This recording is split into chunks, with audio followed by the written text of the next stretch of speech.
Hello and welcome to the podcast Love Yourself and Live Your Life, your podcast for personal development, a positive mindset and more consciousness in your life. My name is Jolante Kolek and I'd like to thank you so much for joining me to today's episode. And in this episode, I will be speaking about perfectionism. What is perfectionism exactly? Where is it coming from? Why can perfectionism be dangerous? And what can we do to overcome perfectionism? So if that's something that you would like to overcome, if that's something that you would like to let go of the perfectionist in you, then please listen to this episode and I hope you enjoy it.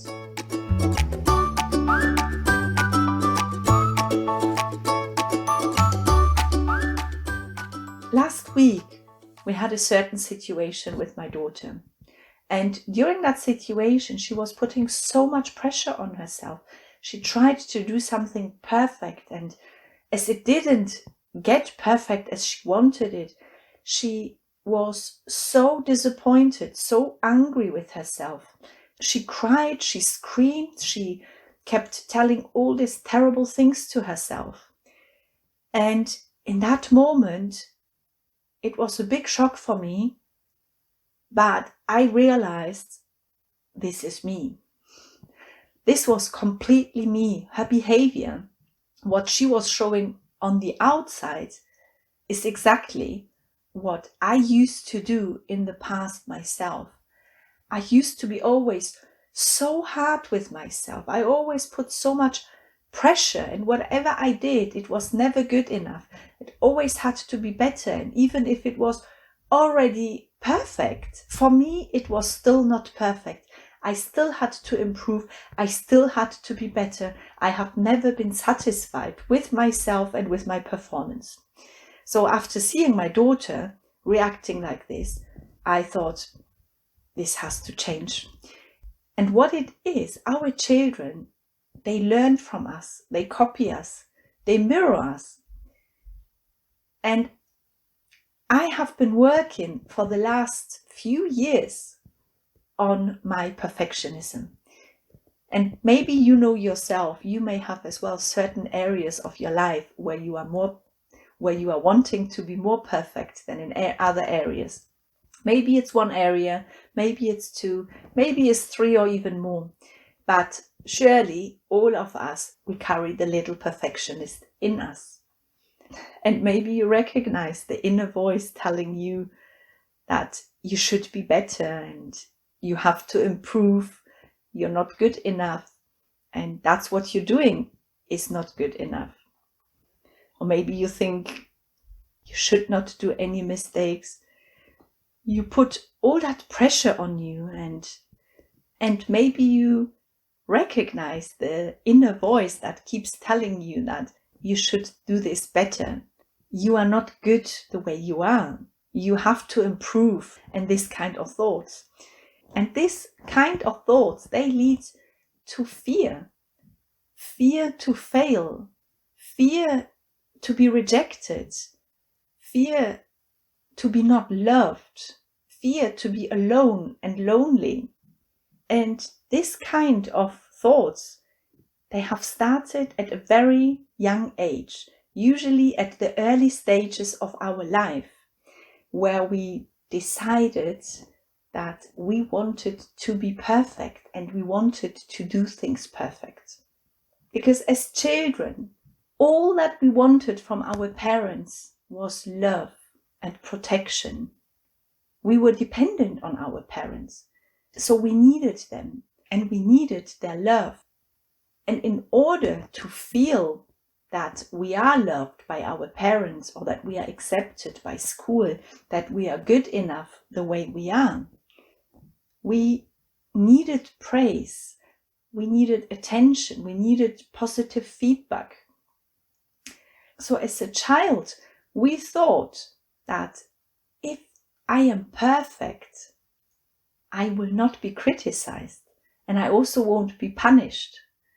Instead, I will receive loads of praise and I will receive loads of positive attention And for a child, thinking logically, praise and attention means love. And because we were dependent on our parents, we were weak. We needed this love. We needed this support. We needed this praise. And that's why we were trying to do everything right and perfect. So imagine a little child doing something right and being praised for its accomplishments. That meant for the child, ooh, I am being loved. I am receiving attention. My parents love me. So I have to try to improve and become even better and better next time. So as a child already, we have started thinking the more praise we get, the better we are, the more we are going to be loved. And the same could happen as an example to a little girl who has been always praised about her beauty, about how wonderful looking she is, about her pretty cute face. And because that girl has been always getting the attention about her looks, about her beauty, that girl was growing up with it and always wanted to get more and more attention and more love, because that's what it meant for her, love. And so if this child kept thinking praise, attention means love, and I need more of this child created a new habit, thinking I need to be perfect, I need to do things perfect. And so today we are still thinking exactly the same. So behind perfectionism is a lack of confidence, is insecurity, is the thought, I am not good enough as I am, so I need to be better. And of course, if we think I am not good as I am not loved as I am, I need to do something in order to be loved, I need to be perfect. This is what it all stands for.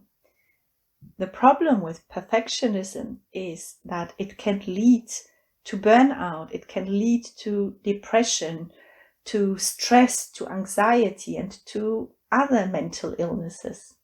And even though it sounds amazing, someone says this is a perfectionist, but for the perfectionist is not amazing at all. It actually is a self-harm. It's like a self-torture, I would even call it. And I know it myself, because being a perfectionist, we make ourselves mentally sick.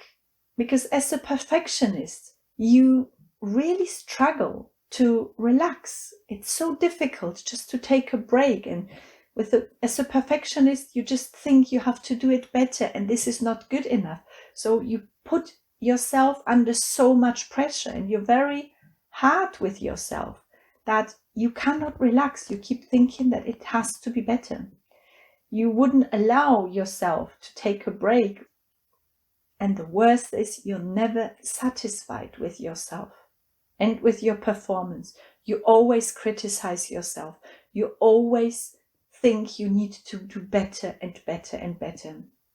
And in fact, there is not such a thing like perfect. It's just a picture, and every individual creates for themselves. So for you, doing something perfect may not be perfect for someone else. It's just an imagination in our heads.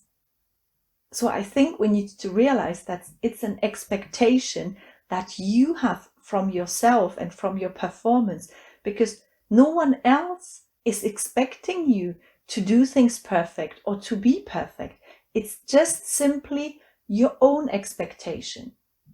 And it's important to realize that perfectionism is unachievable, and it takes so much time of your energy. It takes so much time of your health. So realize that perfectionism is not good for you. So I have got a few tips that I have used in the past to overcome the perfectionist. And the first step really is to realize and to become aware that perfection is not good. Don't be hard with yourself and don't give 100%. instead give 80%. Do it in purpose, consciously decide to give 80% of your energy instead of giving 100%. And then realize that the perfectionism harms you. Yes, perfectionism was there for you as you were a child. It has helped you to receive the attention. It has helped you to receive the praise and the love that you so much needed from your parents as a child. But realize that you are an adult now. You don't need the praise anymore. You're not dependent on your parents anymore. And the love that you needed as a child, you can give it to yourself now. You don't need anyone else. You can give the love yourself.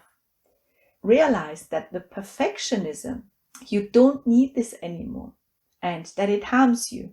So write down a list, for example, how much time you're wasting, how much time you're spending when you're constantly trying to do things perfect. Realize how much you put yourself under pressure and see that you probably have never enough time for yourself, that this perfectionism requires so much time. So write these things down for yourself and then see as well, what does it cause? How does it make you feel? Do you feel anxious? Are you feeling stressed? Maybe you feel depressed, or maybe you're even coming towards a burnout. So observe yourself and ask yourself the question, how does it make me feel? And write the things down. And then during the third step, practice to be unperfect. Practice to do things unperfect. So for example, what I did was I used to always want to have the house perfect and perfectly clean. So whenever someone was going to visit me, first of all, I had to completely clean the house again. I would never allow anyone to come and visit me if the house wasn't perfectly clean. So what I did, I consciously decided to invite a friend one day straight after we finished dinner, and I didn't tidy up the kitchen. In fact, I left all the pots and all the pans dirty in the sink.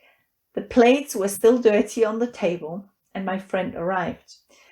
And as soon as I opened the door, the thought clicked in, oh my God, what is she going to think if the house is such a mess? But then straight away, I said to myself, it's okay, Jolante. It doesn't matter what she's going to think. You don't have the control over it, and it doesn't matter. You'll see, she will still like you because it's you, not because of the cleanliness of your house. And that has helped me. I did it once. The first time was the worst. But what happened there is that my brain realized, okay, nothing has happened. Because what normally happens is that the brain has got these big scenarios. What could happen? The fear of being rejected, the fear of someone thinking something bad, someone not liking you, someone not loving you. So what I realized in that moment, or in fact, what my brain learned during that lesson, is that nothing bad has happened. Nothing has bad happened because the kitchen was not clean. And so if you do these exercises regularly, more and more and more, your brain will reprogram and it will create a new habit. So it is possible to change the habit into being from being a perfectionist into not being a perfectionist. Yes, it requires a bit of practice, but you'll see it is going to be very, very rewarding. And I promise you, it will be easier with time. Because today I can tell you that I don't mind if someone comes in spontaneously and the house is not perfectly clean. It doesn't really matter because I know that I am good enough as I am, and it doesn't say anything about me if I am valuable, if I am loved, or if I am not loved, on the cleanliness of my house. I have also been always wanting to be the perfect mother. And that was as well a long journey for me to get away of wanting to be the perfect mother. So I managed to get away or to send away my perfectionist.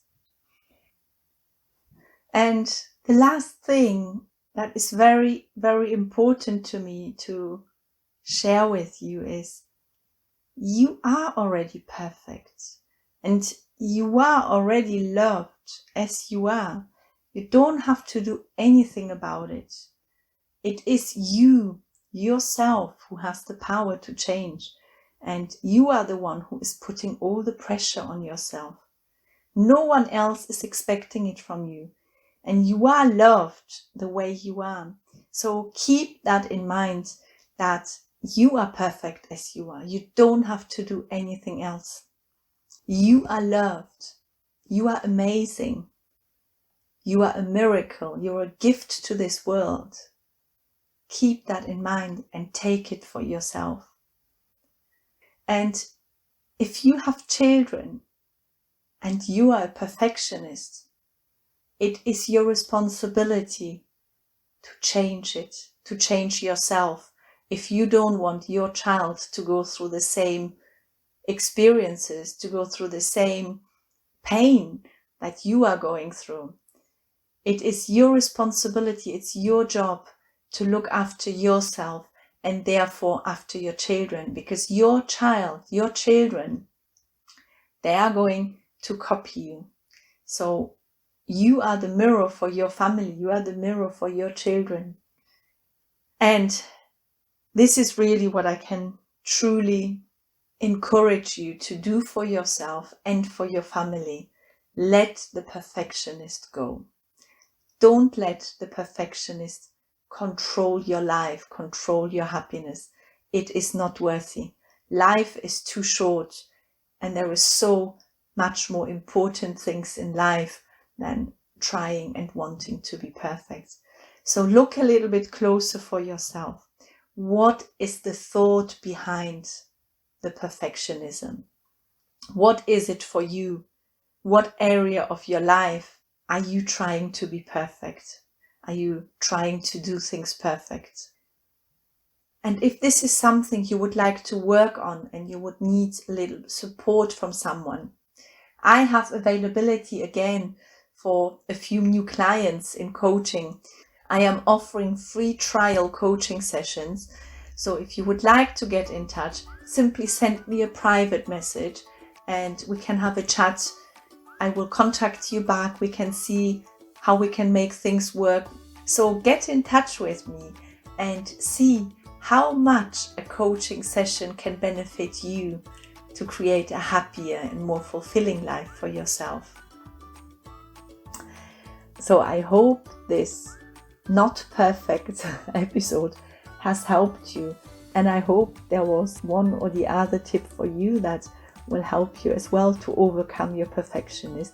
And if there is something in your life, any areas of your life that you would like to share, I would love to hear from you, and I would love to receive a message and your experiences. And don't see the perfectionist as something bad. Rather, see the perfectionist as wanting to show you the areas of your life that still require healing, that require some attention. So, I hope you enjoyed this episode. If you did, please leave me a message. Please leave me a comment. You can leave me a thumbs up. You will do me a huge favor if you could. And also, if you found this episode helpful and useful to you, please share it with family and friends or someone who is also a perfectionist and may want to overcome the perfectionist in them. So, thank you very, very much for listening. Have a wonderful day. Take care. Loads of love. Your Jolante.